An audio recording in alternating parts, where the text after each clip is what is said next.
Welcome to a conversation about the Invisible College. My name is Douglas Gabriel, and I'm so glad today to have a discussion with our guest, John Barnwell, about the Invisible College and all of its different names and ramifications. Welcome, John.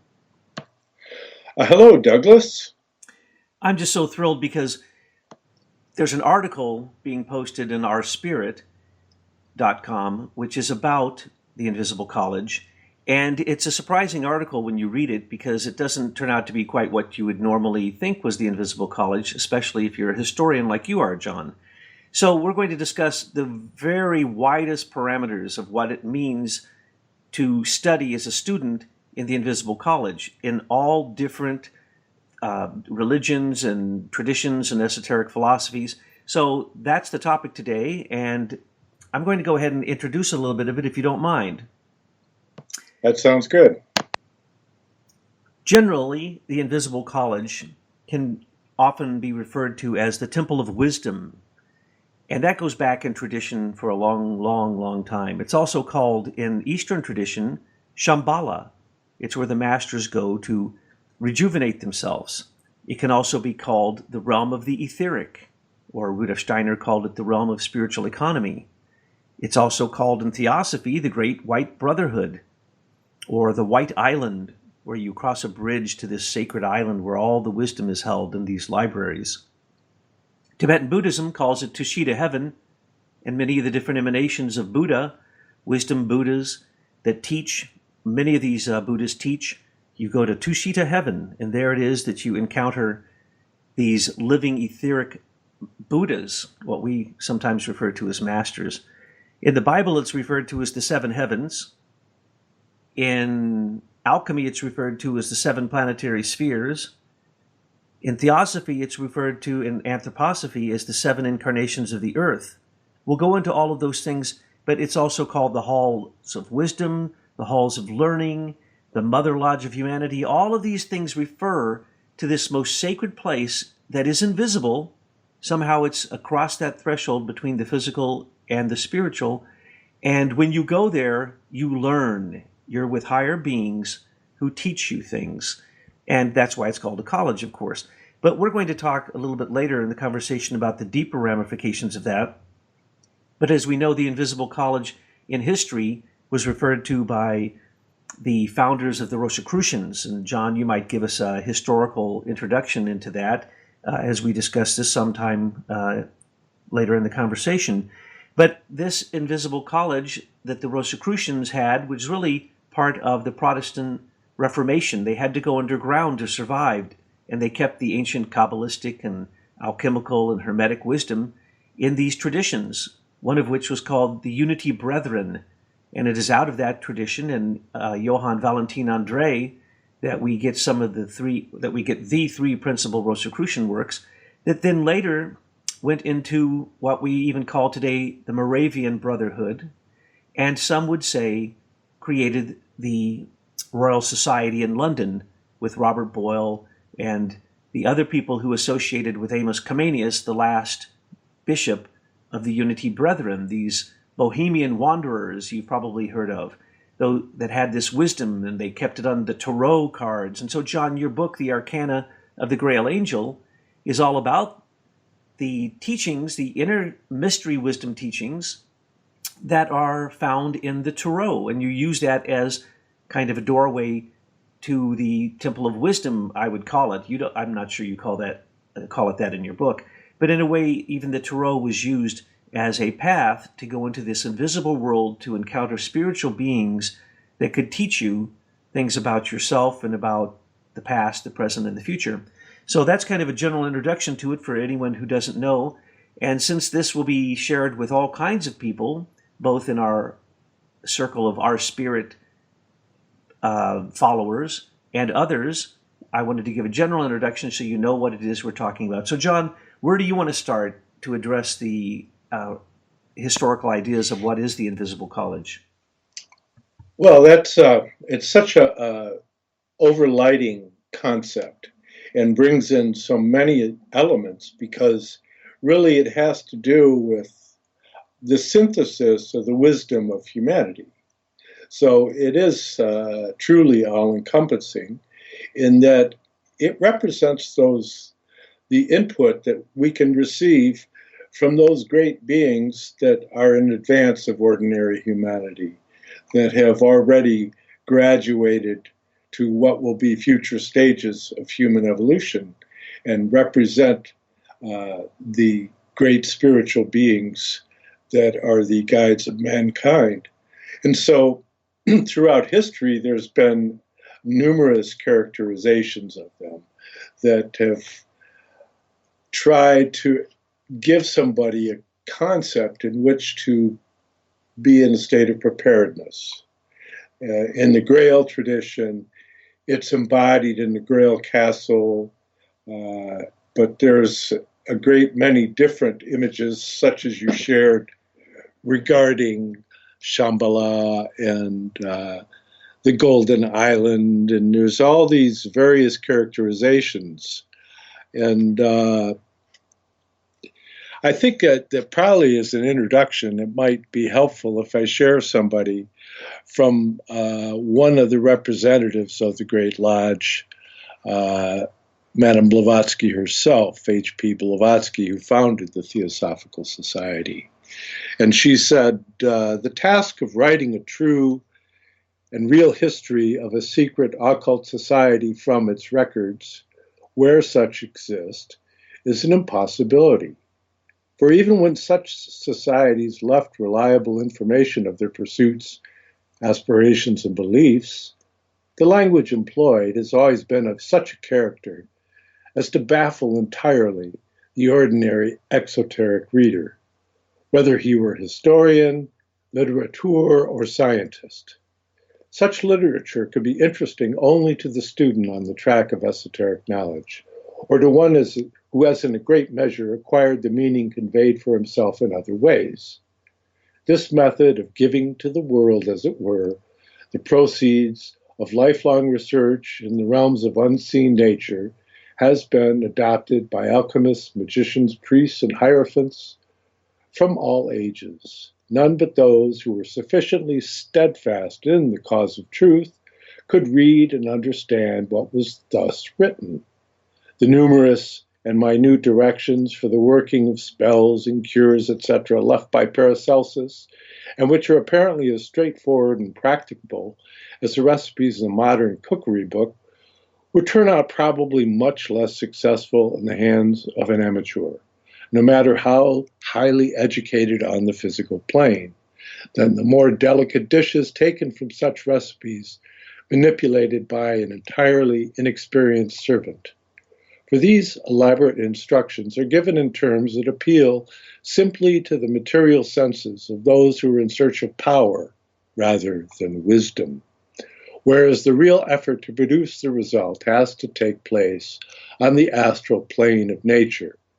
The spiritual or soul side of man must be awakened and utilized before the philosopher's stone or the elixir of life can be discovered. End quote. Beautiful. So that'll give us kind of a touchstone that we can talk about this mythopoetic journey, which is very, very real, but yet has been cloaked in images from myths, legends, fairy tales, sagas. And it embodies the aspirations of humanity towards a higher stage of evolution, which is probably needed now more than in any of our previous ages as we begin to make a transition toward a higher stage of development. So true. And what she said is it has to be worked out on the astral plane. And the astral, of course, is that astral body of desires that we must learn to tame. And that is the first stage on the path of higher knowledge. Now, some of these references, John, as we've both made reference to ourselves, are sometimes associated with places even. But really, it's like the perfect example you used with H.P. Blavatsky. She created a cognitive approach to that place, to that invisible place, both consciously and through the way that you change your life, through your rituals. So John Dee, back in the 1400s, wrote that he wanted to create a universal reformation of science, art, and religion. And Blavatsky said the tenets of the Theosophical Society was to create a new synthesis of science, art, and religion. That's thinking, feeling, and willing, of course. Science in your thinking, art in your feeling, and religion, or what you do, ritual, what rituals you accomplish each day. Those things that you do are what relink you, or religious means to relink with your divine source. And so she was trying to create this synthesis herself. So when we talk about the invisible college, it can be it's a philosophical, as you said, mythopoetic approach to the spiritual beings that want to educate us. Now, when we talk about the astral body, that pretty much is on us. We have to perfect the astral body, because if we don't, you're not going to get anywhere. You can't get to the etheric body after that, and then the physical body to transform them. And in the etheric body, many times Shambhala is referred to as the etheric realm, or Rudolf Steiner referred to it as a realm of spiritual economy. He called it the realm where even Christ, the etheric Christ, is appearing in the realm as an image, in the angelic realm as an image, and Christ in the etheric is bringing the life back to the earth. So when we enter into this invisible college each night when we sleep, because basically that's what it is, when we cross the threshold between the physical and the spiritual, you can either do that consciously through philosophy, meditation, poetry, art, or and that is only at certain moments. For instance, a moment of inspiration in music could last you for the rest of your life. A poetic inspiration could last you multiple lives. So when you have these actions of intuition in both thinking, in all three, thinking, feeling, and willing, that is really when you're being taught by the spiritual world. That can happen physically for an initiate, even on this side of the threshold. But most of us, we unconsciously cross that threshold, and we don't consciously meet the guardian of the threshold, or the other beings that are there at the threshold. But once we cross it, we enter into the realm of the planetary spheres. We expand out to the realm of Moon, to the realm of Venus, to Mercury, to the Sun, to Mars, Jupiter, Saturn. Each night, well, let us say those who are highly conscious do. Most people barely get beyond the realm of the Moon because of their astral body, and their body of desires is not tamed. But if you could tame your astral body and get through the realm of the Moon consciously in your sleep, then you could actually meet the beings who are there on the way back after you expand out to Saturn, or as far as you can with your consciousness. When you come back, you actually receive intelligence. You receive spiritual intelligence into your bodies, and the more highly developed you are, the more you can receive, the higher you can go, the deeper you can go. And that is found in the human physical body. So wisdom is found in the human physical body, also in nature, and those were always considered the three mothers, or what Steiner calls three incarnations of the earth before this incarnation when we became physical, referred to as ancient Saturn, ancient Sun, ancient Moon, and now we're in the fourth stage. There's 3 stages to go. Those 3 stages will transform the 3 prior stages, so they're seen as 7 pillars. 7 pillars in the wisdom, temple of wisdom, and that's what we did with our spirit.com. We created a digital temple of wisdom that also involves the person. If you want to get involved in it in your will, you can engage in the glass bead game. Now, the glass bead game was created by Hermann Hesse in his wonderful work, The Master Bead Game, or the Glass Magister Ludi, which is translated as the Master of the Bead Game. And the glass bead game is a way to synthesize science, art, and religion. So whether it's Hermann Hesse or some of the other great utopian writers, Thomas Campanella, in his description of the city of God, or the city of the sun, and St. Augustine called it the city of God, Thomas More called it utopia, Francis Bacon called it the House of Solomon in his book New Atlantis. Again and again, even in modern versions, you have these pictures of the approach across the threshold. Once you get across the threshold, the approach to these higher realms. And they even describe these utopians that they wish utopias that could come to the earth, but they can't. They're in the etheric realm.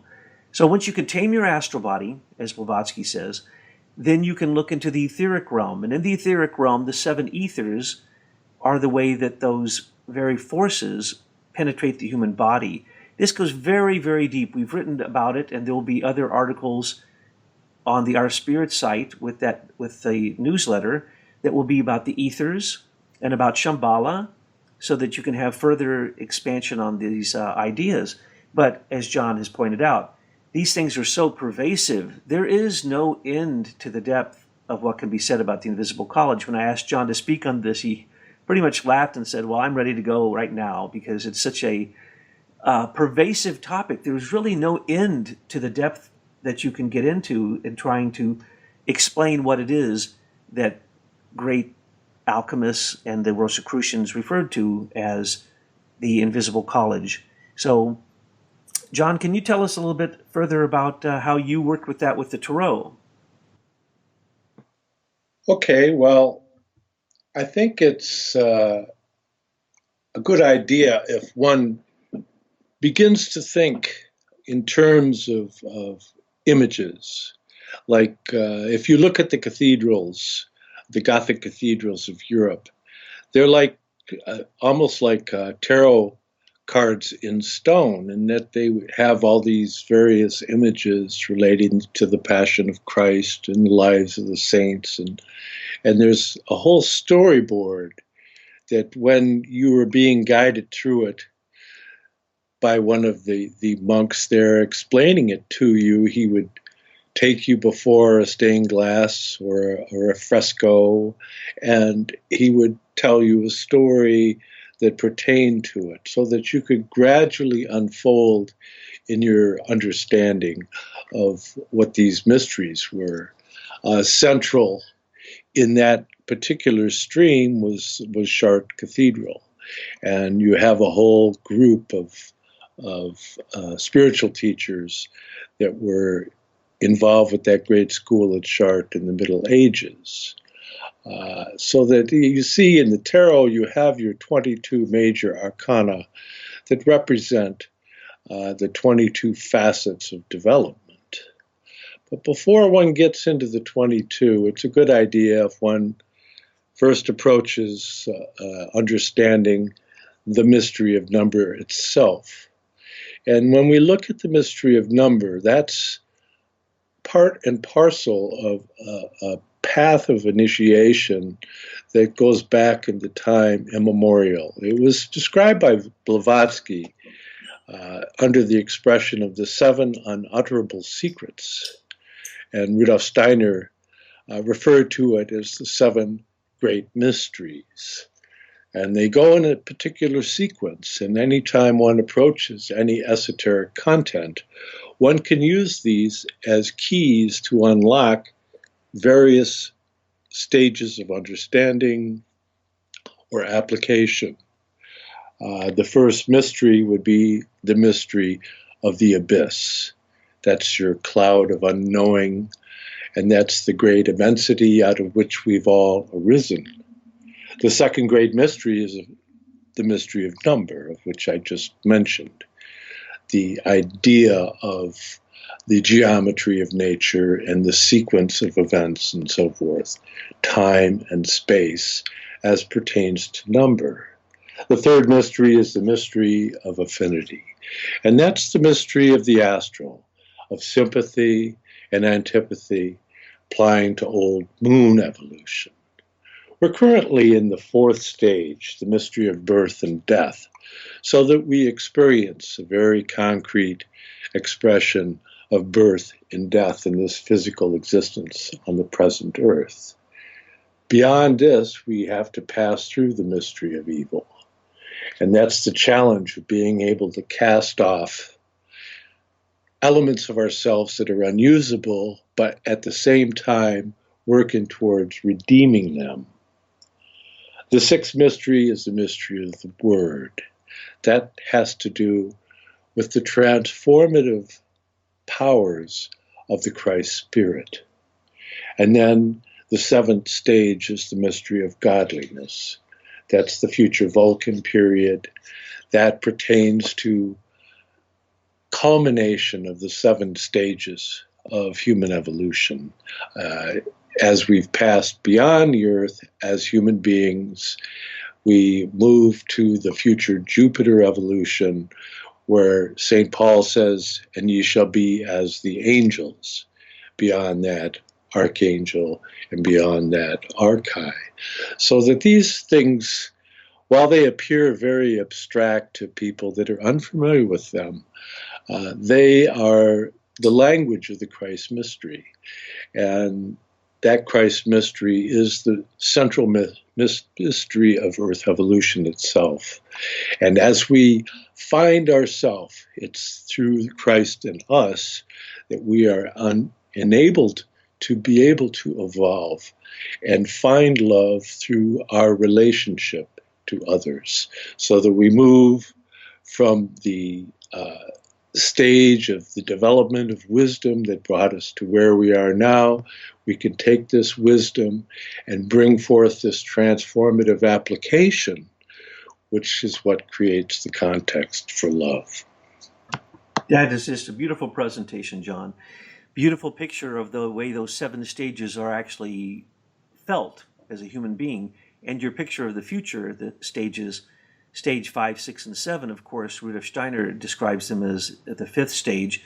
Once you've developed, well, first off, the first 3 stages are the physical, etheric, and astral. The 4th stage is the development of the ego, the I. There's different I's, by the way, so different egos, it's called, but not egotistic, but ego as in the I am, the identity of the human being as a conscious thinker. That's the stage we're in now. And as we move forward, then Rudolf Steiner says that we would develop what's called the spirit self in the next stage, which John has pointed out. We then become like angels. So these things are far in the future, but what people don't quite understand is that all of those forces are available to us right now.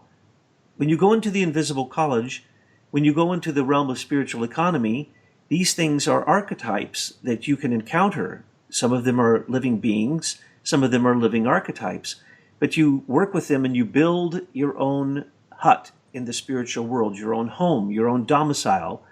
Some would say once you develop that perfectly, it then becomes a temple of wisdom.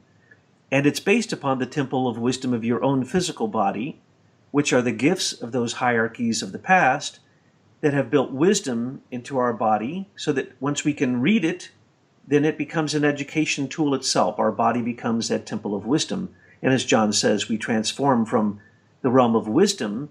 And if you have gratitude for that wisdom, then you actually develop love immediately and joy as the outcome of the depth of appreciation for the wisdom that's all around us, that has created us, that has given us our life, even our consciousness. So as we go in the future, we now have to develop from the human realm into the angelic. So these realms, the next step is a very long period of time, but the seeds for that step of going from the consciousness soul, which is the 3rd and highest spiritual element of the 3 soul aspects of the human being. Rudolf Steiner describes the being of the human being, the constitution of the human being in many different ways, sometimes 3-fold, sometimes 5, 7, 9. I'm going to refer to the 9-fold human being. That's the physical, etheric, astral. And then in the soul realm, there's the sentient soul, intellectual soul, and consciousness soul. Human beings develop over time to be able to understand, comprehend, and use those aspects of the human being's constitution. So right now we've developed to the point of working on the consciousness soul. Well, the consciousness soul has a spiritual aspect to it. And once we develop that, we can reach up into the spiritual world, somewhat into the future, and pull down the forces that John is talking about, the angelic forces that of what Rudolf Steiner calls the spirit self, what Blavatsky calls manas, or monasic thinking, what Rudolf Steiner would call imagination, but not just simple imagination. We're talking about angelic imagination, where the human thinking is raised into the highest of realms and actually starts to become somewhat eternal, because it's associating with these living archetypal beings. So that's the spirit self. But we also have elements of the life spirit and what Rudolf Steiner would call the spirit man, or what Blavatsky calls Manas, Buddhi, and Atman. Steiner calls spirit self, life spirit, spirit man. I like to say spirit human myself, but there's different ways to say that. Those are principles of the future, but those principles can come into us now. When you have an intuition, you're tapping into the Atman, you're tapping into the spirit human. When you have an inspiration, you're tapping into the realm, that's the realm of the Archai. When you tap into an inspiration, you're tapping into the realm of the archangels. That's life spirit. These things exist in the future. They're coming to us out of the future. And when you tap into the higher forces of imagination, the angelic realm, it actually comes to you. It's a part of you that is building you, but it's already there for you. It's a tremendous mystery to be able to understand these things. They're also called, one of them is called the Akashic Ether, which is the realm of spirit self. And the other two are called the Tree of Life. They're the redeemed chemical ether or sound ether and life ether. These are very real forces that have been donated in time and space by hierarchical beings for our own use to build an invisible temple, taking our human body, our physical human body, and developing supersensible organs that can see into these invisible realms. And we're not talking abstract here. The other day, I heard someone describe this, and it's so beautiful to simply say, and that's why there's a reference in one of the posts that this is going to be part of, is that,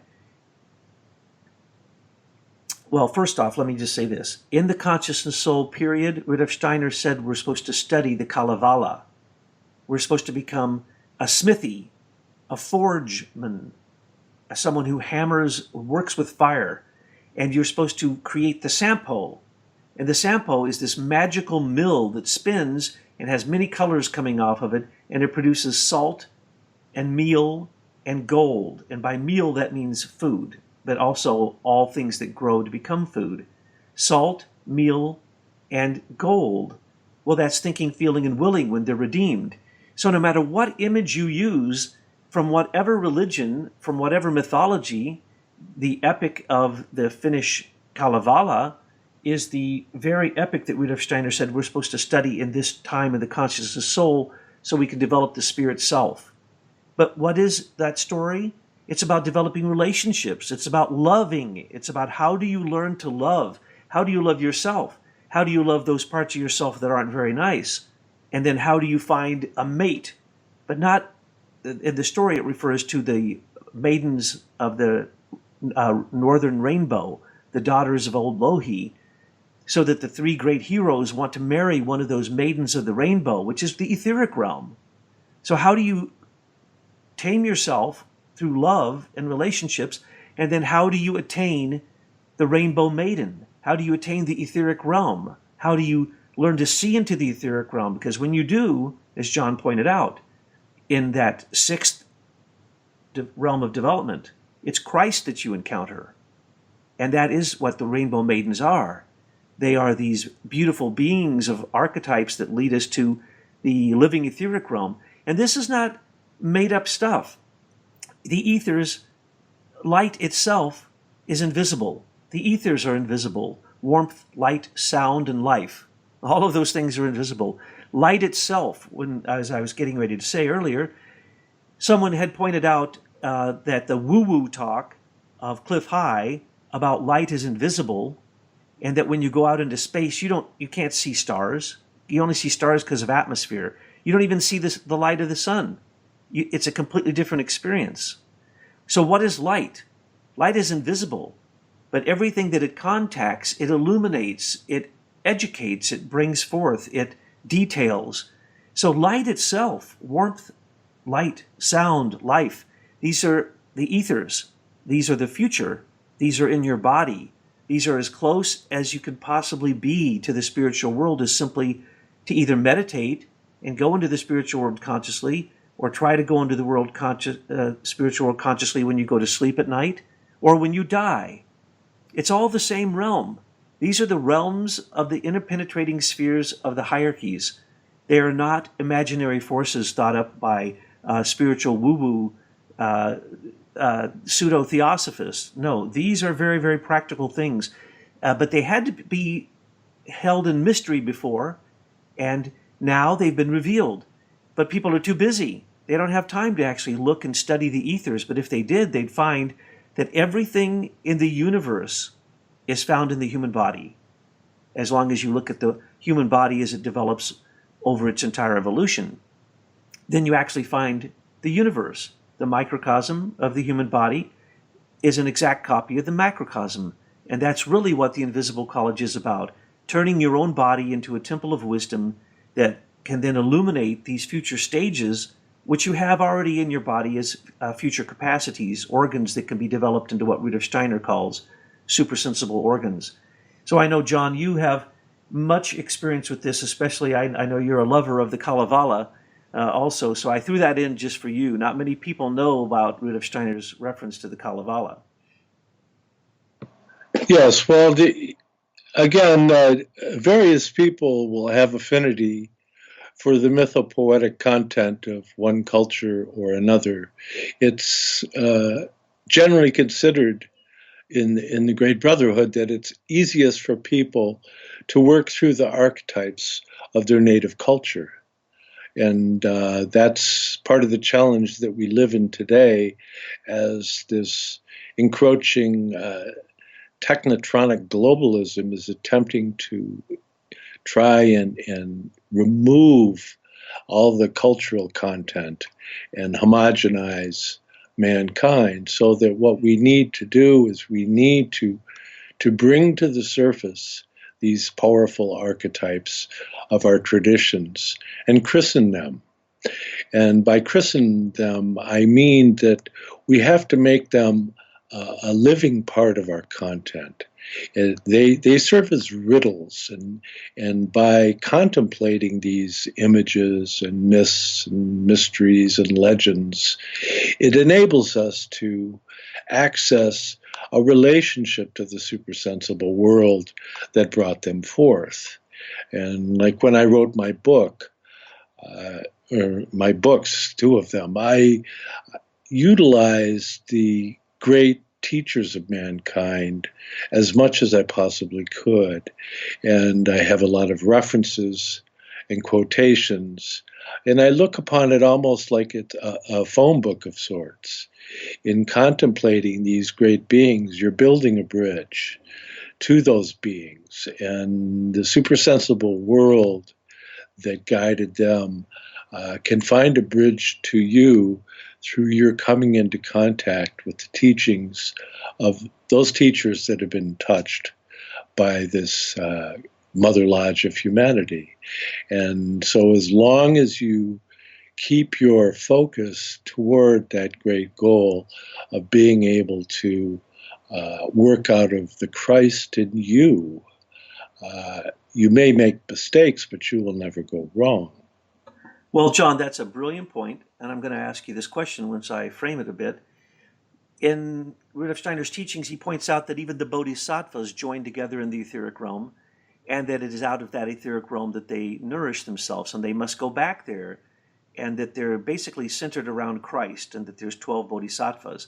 There's also references to the 12 apostles, of course, on the earth around Christ. There's also the mysteries of, like, the Gottesfried von Oberland and the 12 people there, or as Rudolf Steiner points out with Christian Rosenkreutz and his initiation, there were 12 great masters there. So the question is, Blavatsky said that there were these masters and that she said she met some of them, and now the anthroposophists would say, no, there's really no masters. But of course, Judith von Halle now says Rudolf Steiner was Serapis Bey, he was one of the masters. Others say he was Christian Rosenkreutz. Of course, we know that he said in some of his writings that he had met the master. So the question is, in all of this searching for the path to Shambhala, or the path to the Invisible College, these masters, what about these masters? Are we going to meet any masters physically in this day and age, John? Well, actually, I think that many people already have. They just weren't aware of it. And you may meet them as a particular being in a current incarnation, because some of them are incarnate and some are carnated. It really doesn't matter. The spiritual world is very, very resourceful, so that you may see the workings of the masters in someone that you encounter, unbeknownst to them. These types of beings and forces are present, and they become unfolded to you in a greater capacity as you work towards your development for the sake of mankind. One of the greatest association of the masters that happened was that Rudolf Steiner makes reference to, and we only know about it because Ehrenfried Pfeiffer, who was a young student under Rudolf Steiner, and Ehrenfried Pfeiffer, who was the author of most of the content of biodynamic gardening. And Pfeiffer had shared in some of his talks regarding a conference or a coming together of the leaders of mankind, these great initiates, in the court of Queen Hatshepsut, the Egyptian queen of the 18th dynasty. And she was Queen Regnant Hatshepsut Ma'at Kare, and she reigned from around 1473 to 1458 BC. And Rudolf Steiner had said that the Masters of Wisdom all incarnated in her court at that time to bring about a coming together and preparation for the incarnation of Christ. And out of that, what would culminate in the Grail mysteries. Included in her court was this one interesting individual, Senenmut. And Senenmut was a commoner, but he rose to the highest levels within the court of Queen Hatshepsut. And Rudolf Steiner had indicated that he was the incarnation of that great leader of mankind that dwells above the other masters of wisdom. He's like the principal master of wisdom, a Manu figure. And this Hatshepsut, as a queen, it was extremely unique for a queen to rule a kingdom. But nonetheless, she did. And Senenmut, or Senmut, he's sometimes called, was responsible for a great deal and was a tremendous genius. And his tomb was the first of the archaeological sealing tombs in Egypt. And so he, as we could see from that tomb, had a great deal to do with bringing about the further development of the star wisdom within ancient Egypt. And we also know from Hatshepsut's tomb that he designed in the Valley of the Kings, that he was very much into a cosmopolitan impulse.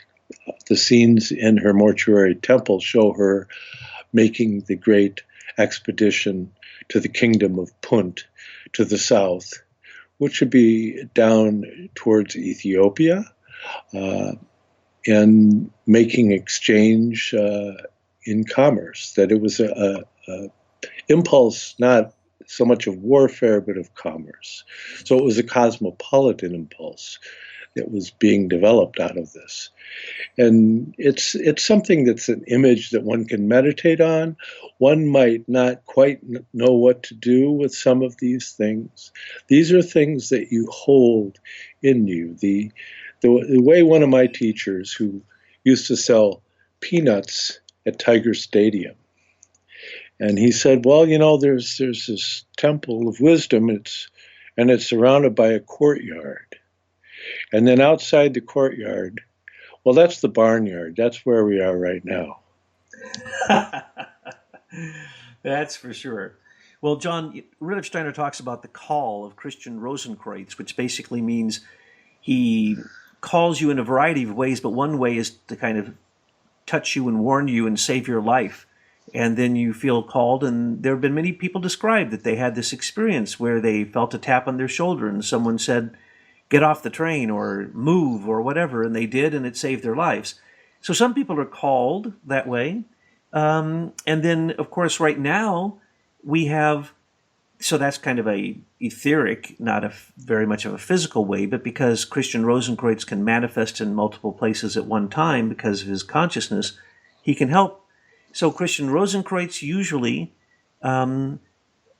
intersperses their incarnation, his incarnation, with the Master Jesus. So every 100 years, Rudolf Steiner says, one or the other incarnates. So we know that that being is always, one of those two beings are always around.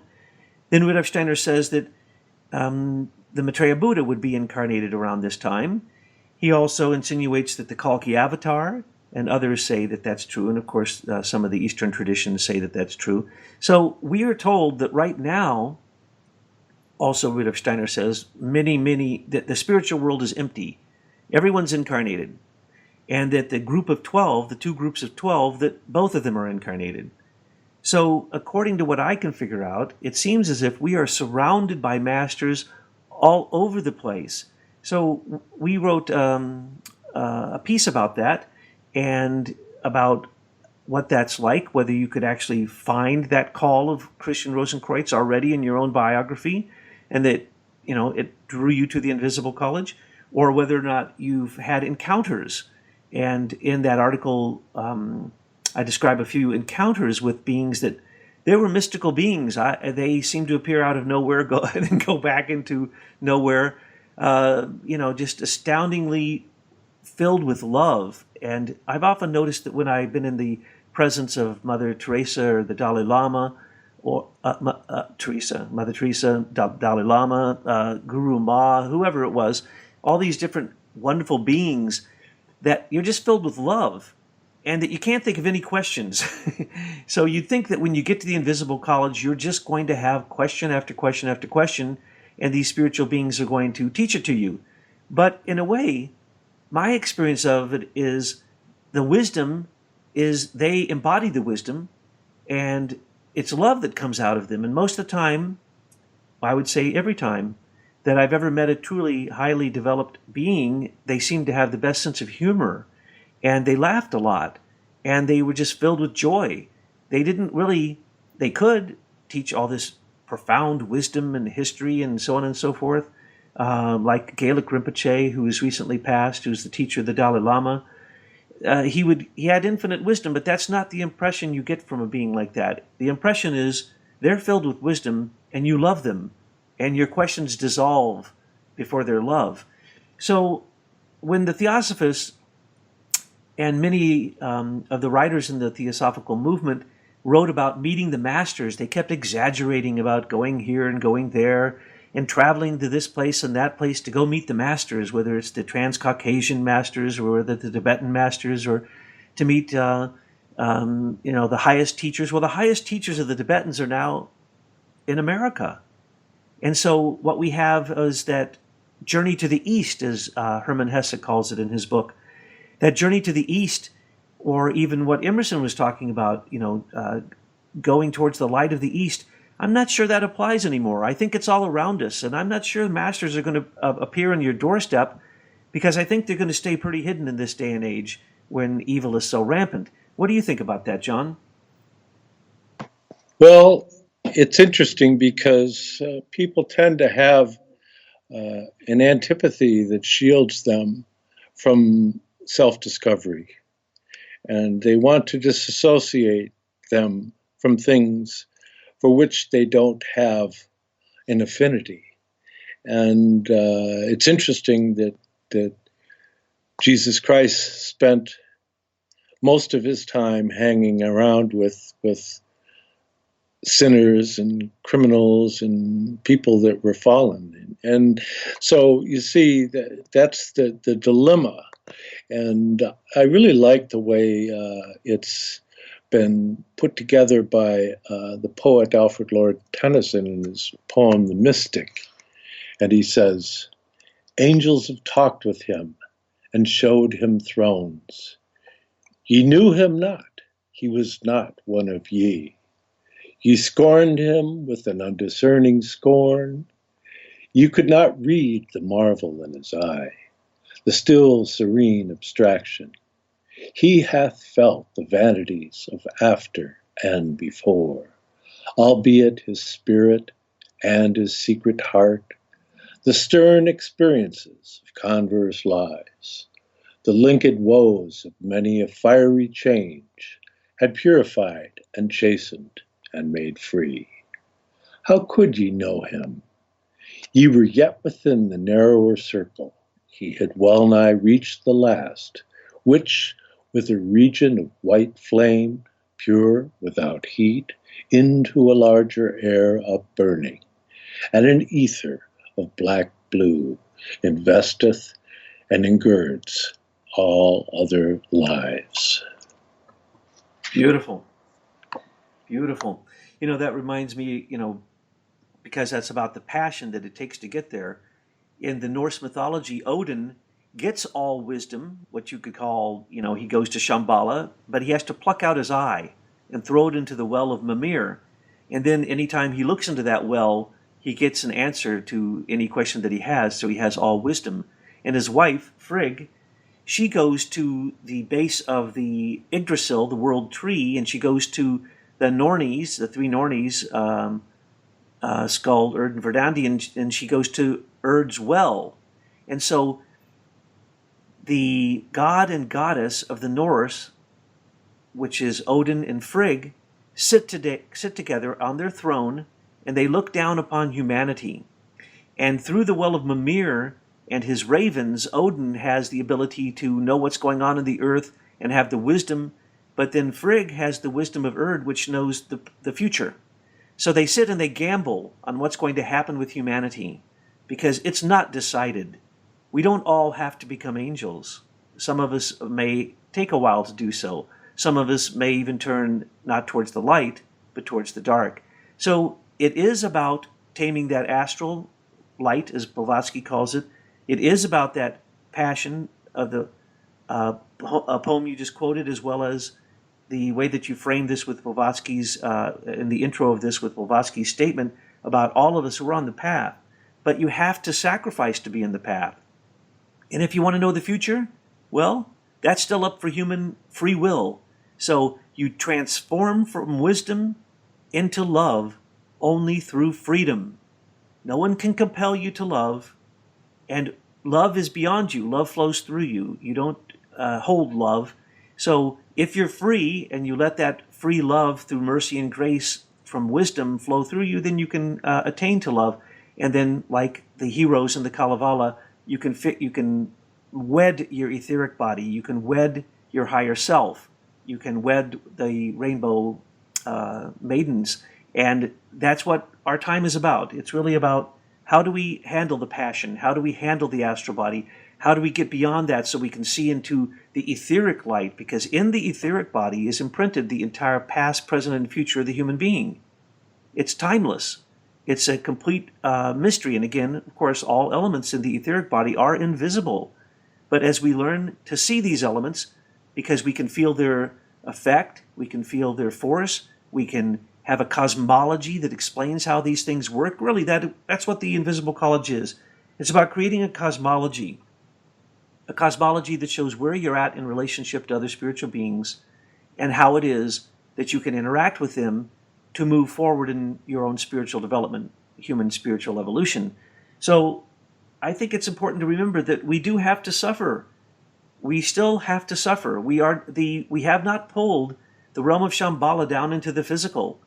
This is the realm of evil, as you say, for the future, and fighting the questions of birth and death right now.